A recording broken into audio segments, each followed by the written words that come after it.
Talked about it yesterday, just that chip on your shoulder. Everyone talking about a neutral AFC championship game, not even thinking about you guys. How much did that motivate you coming into this? You better send those refunds. I'm from the city where they gotta play us. Fuck a coin flip, it's time to pay up. Don't cross the middle, 21 in the cut. We ain't hiding from nobody, run and tell them it's up. I'm from the city where they gotta play us. Fuck a coin flip, it's time to pay up. Don't cross the middle, 21 in the cut. We ain't hiding from nobody, run and tell them it's up. Back-to-back champs, kings of the north with it. Thinking they can hang with us, still ain't jumped out the porch with it. Long bomb to chase every Sunday, watch him go and get it. Double up on him, then we gon' double down on T. Higgins. Then throw Boyd in the mix, now you really iffy. Every Sunday showing boys how to really gritty. They try to shuffle up the game on us, but they ain't icky. Flip the coin, kick the toe right to the go and get it. Never know what's gonna happen when Joe drop back. He get shiesty in the pocket, I get shiesty on the track. Nobody on the team, all pro, that's all cap. Most all around team in the NFL, that's all fact. Ain't came across nobody yet that seem like they can hang with us. They said we couldn't be Buffalo, but see how we call they bluff. Underdogs every week, they keep on trying to label us. Put your money on us, even if Vegas don't favor us. No matter what, we really came up, now it's hard to fail. I dare you come across that middle, Von gon' ring your bell. I know we under they skin, them boys built frail. Eli Apple out there chirping like a next tail. You don't want Sam and Trey to come off them ends. Rita clogging up the middle like a big body Benz. Right behind them Logan and Pratt, the turnover twins. Jesse Bates in the backfield just to clean up the loose ends. We just drafted Cam and drafted Hill. Instant gratification every time that they on the field. We can't go back to what we was, cause that's the loser way. It's been hard to throw on us since we picked up a Woozy. It's like win after win, feel like we could really do it. Zach Taylor doing his thing for the city, I give it to him. And I bet Samaji will find a hole if you give it to him. Hayden Hurst don't need a hole, he just plan on running through him. Just hand it off to 28 and let him do the dash. Getting hit by BJ Hill probably feel like a car crash. Every week it seem like Lou digging deeper in his bag. And if the game on the line, all my faith and money match. I'm from the city where they gotta play us. Fuck a coin flip, it's time to pay up. Don't cross the middle, 21 in the cut. And we ain't hiding from nobody, run and tell them it's up. I'm from the city where they gotta play us. Fuck a coin flip, it's time to pay up. Don't cross the middle, 21 in the cut. And we ain't hiding from nobody, run and tell them it's up. What do we say, Dolph? They gotta play us! That's right, they gotta play us. What's going on, y'all? Welcome to the show. This is Bengals Talk with Strawberry Ice. I'm your host, the Iceman, Jeff Trunapole. And as always, I'm bringing you sports from a West Side point of view right here in the great city of Cincinnati, Ohio, home of the back-to-back AFC North champion Cincinnati Bengals. Now, do me a favor, if you found the show, hit that like and subscribe button. Smash that thumbs up. You guys are awesome. I'm up to 2,209 subscribers. As always, I appreciate every single one of you guys. So if you're watching on Facebook or Twitter and you haven't subscribed to my channel yet, why not? Please do so. Please go to the YouTube channel, Bengals Talk with Strawberry Ice. Hit the subscription button, hit the bell for notification. Every time I go live, you'll be notified. Also, exclusively in the YouTube chat crew, we're doing super chats. So if you got something for the Godfather, Anthony Kazinza, or Trags, who's going to join us here. I got two guests today. Or you just want to support the show, give me a super chat. I would greatly appreciate it. And as always, I'm coming to you from this glorious place down here. It's the Ice Cave. It's brought to you by T Properties. T Properties, quality housing for quality people. Check out the website at www.tpropertiesllc.com for all your rental property management needs and your rental needs. So if you got a rental property you don't want to manage anymore, you're looking for a rental property, check out T Properties. Also, you know it. I wear it every single day. I got it on today. Got Jackpot Joey. He is the greatest quarterback in the league. Not only is he an awesome football player, he can also hit home runs. He jacked 4 of them out yesterday at GABP. But if you want the hat or the flag or the shirt or anything like that, go to jackpotjoey9.com, which is right there. Portions of the proceeds go to the Joe Burrow Hunger Relief Fund and the Joe Burrow Foundation. Again, we raised a ton of money a couple weeks ago at the first annual Jackpot Joey golf outing. We were able to give it a check for $10,000.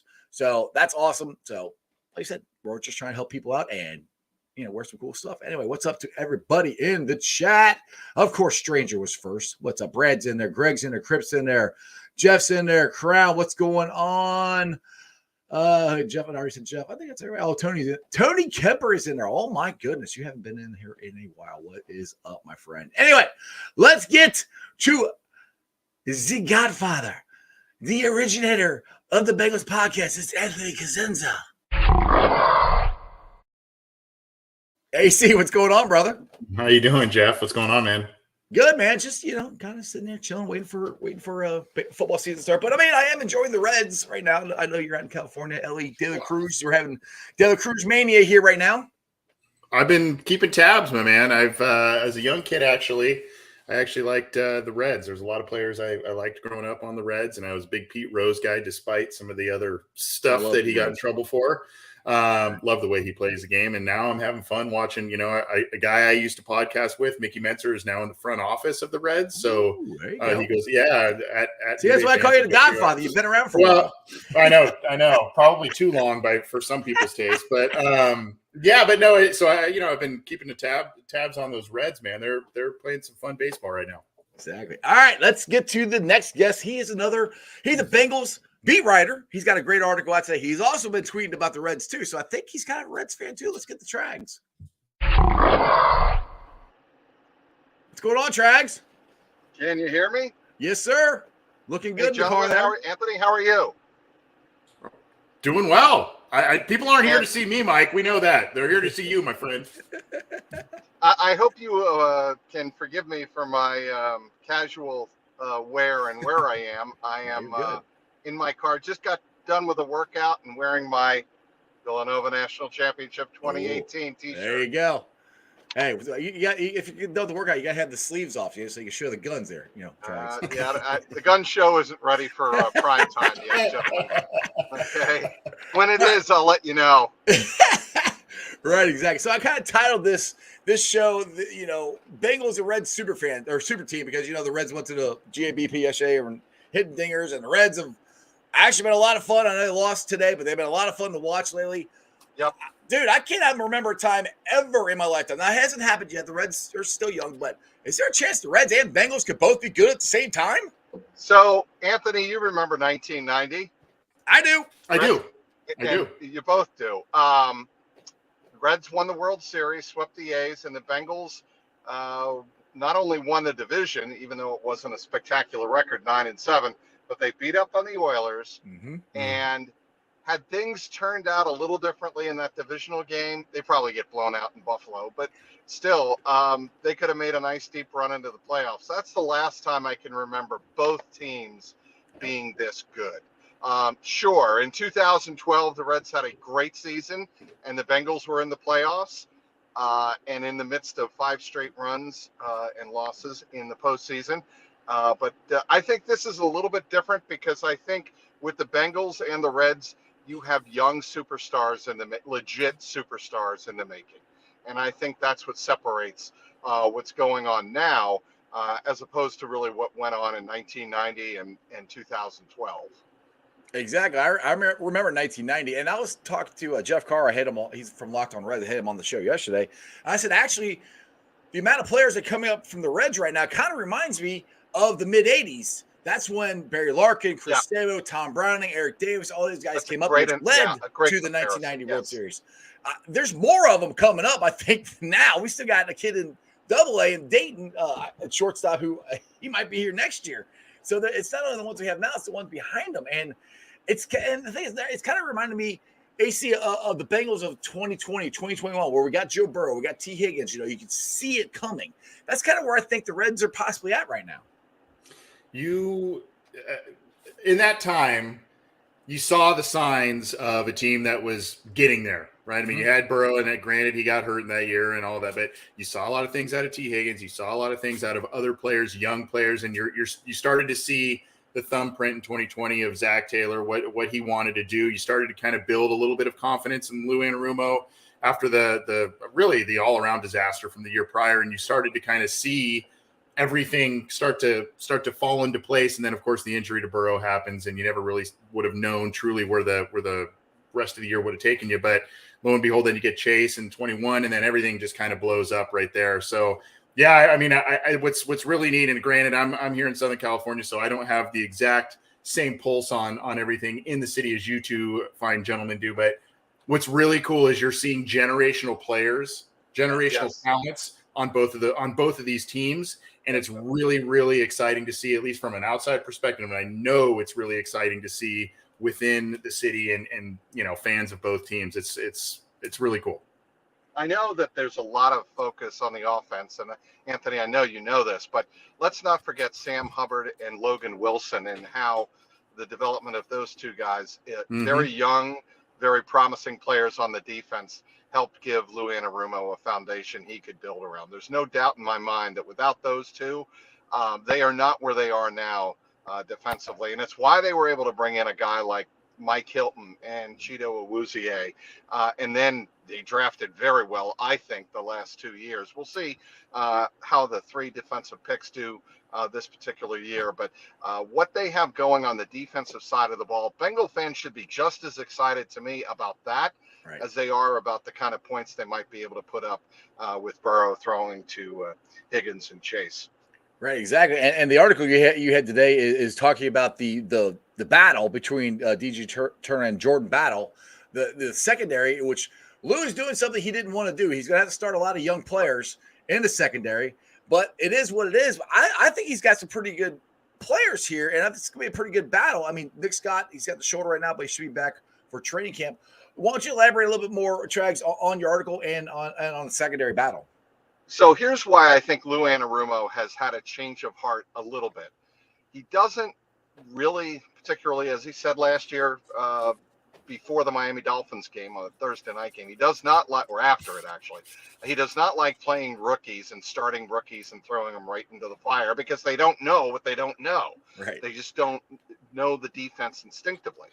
But with Miles Murphy at Clemson, DJ Turner in Michigan, and Jordan Battle at Alabama, what do they all share? They played in big-time programs with defensive-minded coaches, and you're not going to find a more complex defense than Nick Saban in Alabama. Right. And I took Nick Scott off to the side and was talking to him about Jordan Battle, and he said, "Look, when I played at Penn State, a lot of it was vanilla, and it took me a little while to adjust to the NFL and the Rams defense and what they were calling and all of that. I know that with Jordan coming in right away, given what he was exposed to at Alabama, he's going to be ready to hit the ground running much more than I was. So, I think that's a pretty good testament to why Lou Anarumo might be changing his mind a little bit and willing to put a little more faith and playing time in the hands of 3 rookies." Exactly. What's your thoughts on the secondary battle there, AC? Well, I'm really interested. I mean, first of all, this is what happens when you have to restock with young and potentially start young talent. This is what happens when you're a good team and you finally start losing players in free agency. It's just the natural order of things. And so, Lou Anarumo may have his hands forced a little bit to play some younger players, but also this is why you've drafted some of these players in the last 2 drafts where you drafted them, Dax Hill, and then the young guys here to see where they're at. Look, I mean, you lost the 2 safeties, you lost Trey Flowers, and so now you've got a group of guys where you got to find ways that they can come in and play, up to or even surpass some of the levels of some of those players that they've lost with some of these young guys. It's a tall order, it's a tall task. I go back, this may be a little bit of a reach in terms of, comparison or I guess hopes for the player, but I go back to when the Bengals drafted Sean Williams out of Georgia in the 3rd round. He was a guy who was an in-the-box safety only, wasn't supposedly adept to a lot of coverages and schemes and that sort of thing.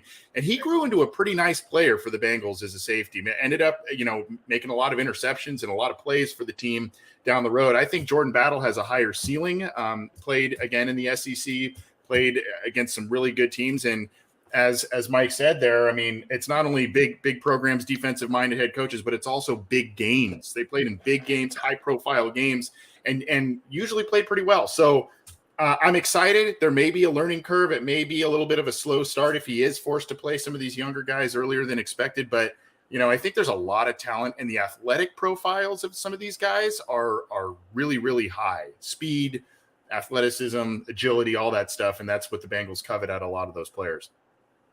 Now, this is another thing I kind of threw out there, and Smash Adams is putting out there, says it wouldn't be surprised if Battle starts week 3 or 4. And I wouldn't be surprised if by the end of the season, Battle is getting a lot more playing time, at least maybe starting. I don't know, because he, like you said, Trags, he did come from a very high intelligent program that he – nothing against Nick Scott, but maybe it's a higher ceiling, I think, with Battle than Scott, maybe.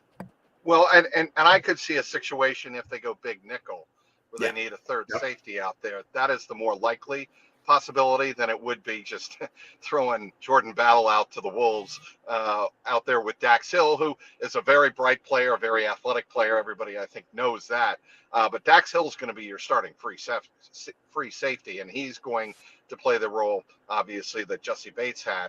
I don't think you want to put too much on a rookie player right out of the gate, and I don't think I know Lou Anarumo doesn't want to do that. So, I'd be a little bit cautious, but certainly there's going to be times and places like we saw with Dax Hill last year where he did get into some specialty packages, and I think that's the way we can expect certainly Jordan Battle to ease his way in, barring any significant injury that would force Lou Anarumo's hand.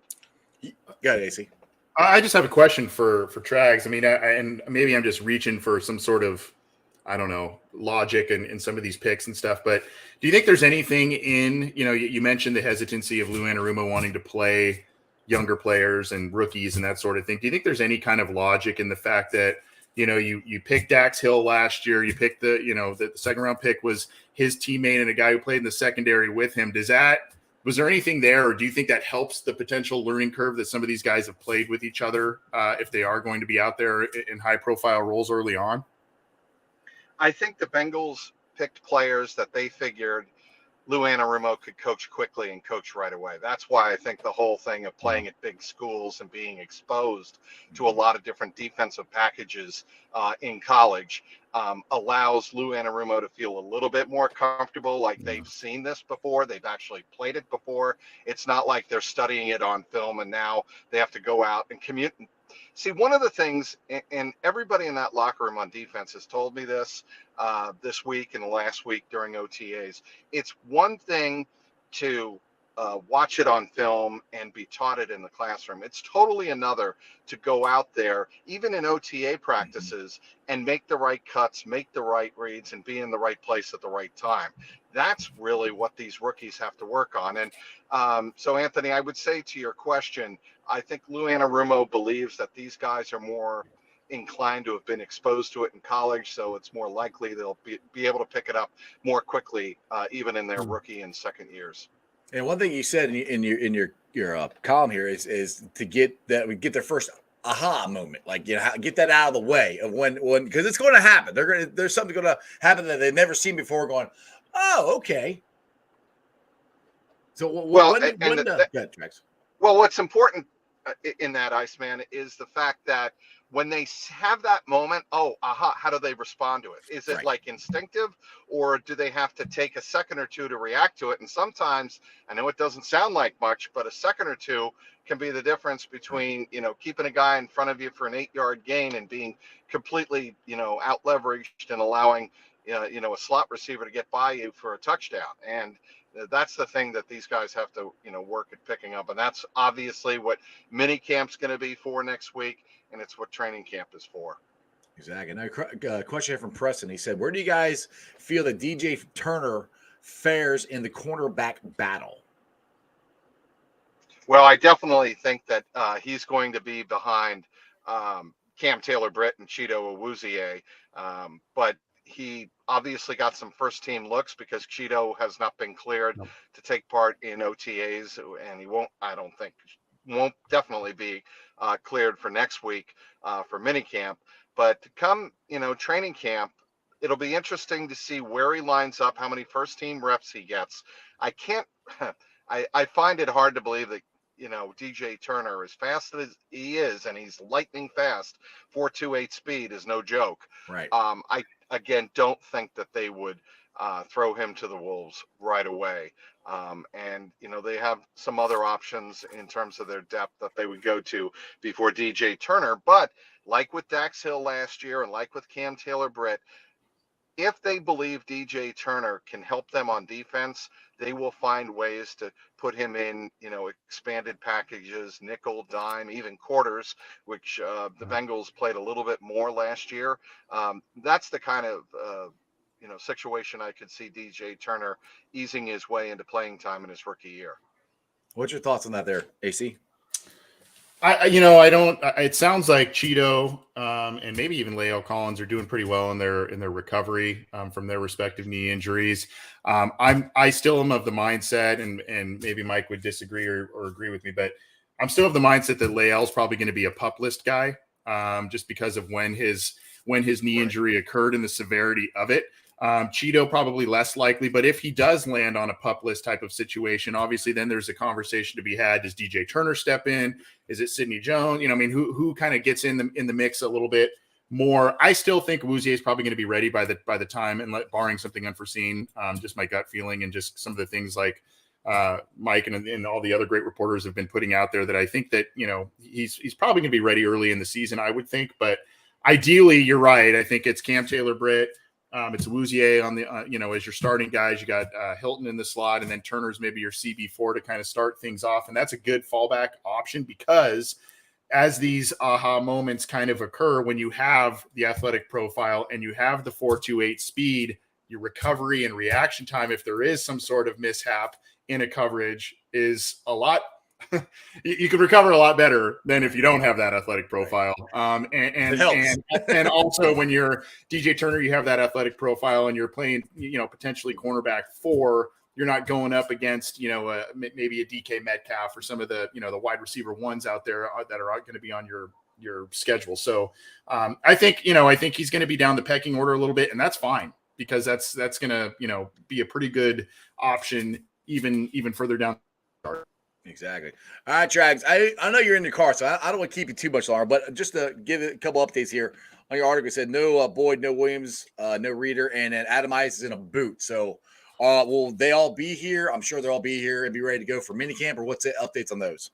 So the big question mark, I think everybody is watching, is Jonah Williams. Does he show up for mandatory minicamp next week? And if he does, is that a sign that he's accepted the role to battle with Jackson Carman for the starting right tackle position, and Lael Collins? Though I think Lael Collins right now is still third in the pecking order simply because of his health, as Anthony mentioned. But I'm curious to see if Jonah Williams shows up at mandatory minicamp next week. I think he will, but that is TBD. And in terms of Tyler Boyd, I think Boyd will most probably be at minicamp. I would be surprised if he weren't. And who was the other we were speaking of? Reader. DJ wasn't there. Oh yeah, no. I think DJ Reader, I believe, from what I understood, this week was a personal absence. That's not a big deal. And again, the OTAs until the minicamp, they're all voluntary. So I don't think that's a big deal. He's expected to be here in Cincinnati next week when minicamp gets underway. And Cal Adamitis, he's probably not going to be cleared for minicamp. We'll wait and see. I think they're shooting more for get him ready for training camp, because he obviously had last year under the belt. He's not a rookie anymore. So, get Tanner Hudson as many reps as you can, because we all saw the value of that in the opener against the Pittsburgh Steelers last year. Get that tight end ready if, God forbid, something happens in week 1 against Cleveland, up in Cleveland. So then that means that Tanner Hudson's most likely going to be on the active roster. That's kind of was my thought. I mean, I assume he's going to be if he's practicing that. That's an interesting projection. Right. I don't know that to be the case. We'll have to wait and see. It's so early still that they could always bring somebody else in from another team or a free agent. I don't want to make that jump yet, Strawberry. Right. Yeah. And real quick, my personal opinion, Jonah would be just dumb if he doesn't show up to training camp. And I've said this a million times on. I'll be shocked if he doesn't. But anyway, Trags, you're in the car. I don't want to hold you up any longer. Tell everybody where they can follow you. And you got a great article today. I just got done reading it, so make sure you guys go out there and read it and follow Trags, because he's awesome. I was able to work on my suntan, so gentlemen, thank you very much. At Trags, TRAGS, clnsmedia.com is where you can read all of my content. And you can please do follow my Jungle Roar podcast YouTube page. All you have to do is type in the @ Jungle Roar Pod on YouTube, and it'll take you right there. Awesome, Trags. Well, I'm planning on being down there next week. Hopefully, I'll see you at practice. And again, as always, I appreciate you coming on, man. Jeff and Anthony, thank you. Thanks, Mike. See you, Mike. Good seeing you. Take care. Great guy. Oh, Trags is awesome, dude. I mean, Yeah, he does a great job. If people don't follow him, you're silly. You want Bengals coverage, you should follow Trags. He and his channel and everything else. He does great interviews, great articles. I mean, I personally like him because he always comes on my show, almost every time I ask. So I mean, that's another. Yeah, he's great. So, I mean, he's a great guy. Yeah, he's a good dude. Then, so anyway, AC, what do you guys got on Cincy Jungle? Because I'm about to go to watch my nephew play his last football game, so I gotta get out of here at 6:00. They have an all-star game here, so There you go. so You're booting me out. It's all right. I get it. Mike leaves, and then all of a sudden it's like, bye bye. I get out of here. Yeah, I get it. Forget the Godfather. No, I get it. Obviously it's a little bit of a slower period. It's going to pick up next week, and it's going to pick up, through training camp and everything. We're still chugging along on our show, the Orange and Black Insider, and we're kind of doing, fun little. It's arbitrary list season, so we're doing potential breakout players and stuff like that. And that'll continue. We've had a couple of fun interviews the last handful of weeks and months. So looking forward to potentially doing some more of those. We're raising some at least right for Orlando Brown. He's doing some work with Juvenile Diabetes Research Foundation, the Greater Cincinnati chapter. So if you want to do a super chat, we also have a GoFundMe page, all that kind of stuff. We'll take the help as you can give it. But yeah, myself and John Sheeran, and then just, putting up all the news and content on our social media sites and on Cincy Jungle, just keeping at it. Yeah, and you're about to have under construction a house like I've had the last 2 years. So I'll pray for you. Kevin said to ask about your kitchen. Yeah, you were telling me before we took the air about your kitchen. Oh yeah, Kevin's always asked about my kitchen. That was my project this year. I got. What'd you do with the counters? Did you redo the counters? Well, we ended up buying used cabinets and counters. So I got marble countertops with these cabinets. Nice. So I didn't put the countertops in. I paid somebody to do that. I damn near did everything else. And the funny thing is that was the night that Ted Karras was down at the Holy Grail, and Greg and Pork Chopper down there saving a seat for me, bugging the crap out of me, like, you gotta hurry up, get down there. I'm like, I can't leave yet. These guys are putting my countertops in. So I was like, the last thing to get done. I'm trying to get done to get down there, but yeah. It's 99% done. I got like some trim and some other stuff to do. So it's finally done. Like I said, I had that. My daughter graduated high school. I'm like, it's just been a whirlwind. And going to a football game tomorrow. And then like my buddy here, Don Cook, says, I'm heading north. We're going to Minnesota tomorrow. Hey, my man. I mean, if there is a time for this stuff to come your way, it would be in the slow period of the Bengals season, right? So, right, I mean, you can, that way you can juggle it all. But no, I appreciate you having me on, man. And, it looks like I'll be potentially going to some games, possibly one. Yes, let me know. Too. We're gonna hang out again. We'll be in contact. Yeah, and hopefully I can come out for more than just a couple of days and kind of make a week out of it or something if I get out there. You can stop by the ice cave and you see this place. You can check out my big deck. The legendary. I got booted out of my own man cave because I made a different bedroom for my son, so I'm probably relegated to my garage. So I'll have to live vicariously through your ice cave. You'll be like Dale. You'll be kicked out to the garage. Yeah. Anyway, AC, man, I appreciate you, brother. Hey, everybody go follow AC. Watch Cincy Jungle. I said that he is the Godfather. He's the originator. One of the first guys I ever watched her do a podcast, so that's why I always call him the Godfather. So, AC, as always, I appreciate you, brother. I appreciate it, man. Thank you. Good day.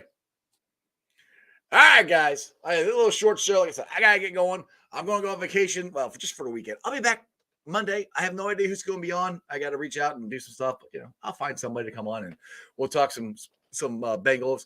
Maybe I'll get Dale on. We'll have, ice brew days or something. I don't know.